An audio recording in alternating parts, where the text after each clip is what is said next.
Hello అండి, ఈరోజు కాకరకాయ ఫ్రై చేస్తున్నా అండి. చూడండి, చపాతీల్లోకి ఈ కాకరకాయ చాలా బాగుంటుంది. మీరు ఒకసారి టేస్ట్ చేసి ఎలా ఉంది నాకు చెప్పండి.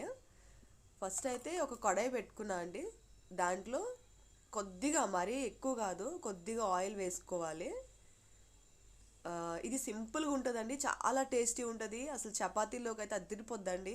ఇంకొకటి, కర్రీలా ఎప్పుడు కాకరకాయ ఎప్పుడు కాకరకాయలాగే తినాలి.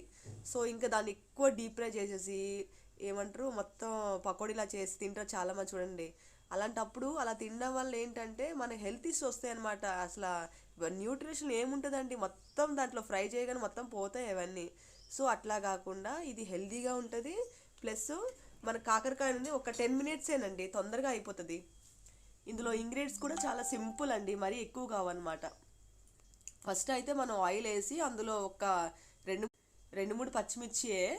సో దాని తర్వాత కాకరకాయలు వేసుకోవాలండి. వేసుకున్న తర్వాత ఒక పసుపు వేసుకోవాలి, కొంచెం సరిపడే పసుపును సాల్ట్, అంతేనండి, ఇంకేం వద్దు. చాలా సింపుల్ అండ్ హెల్దీ. న్యూట్రియంట్స్ కూడా ఎక్కడికి పోవండి, అందులోనే ఉంటాయి మనకి. ఎందుకంటే ఎక్కువ మనం వేగించట్లేదు, నార్మల్గా ఆ చేదు అనేది మనకు తెలుస్తుందండి.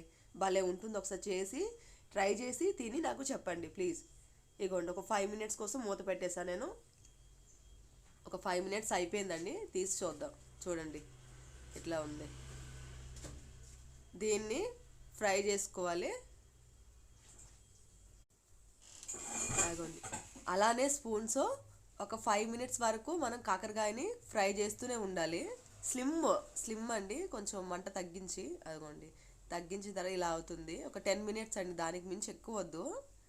మనకు కాకరకాయ ఫ్రై అనేది సింపుల్ కాకరకాయ ఫ్రై రెడీ. ట్రై చేసి చూడండి ప్లీజ్, ఫాలో.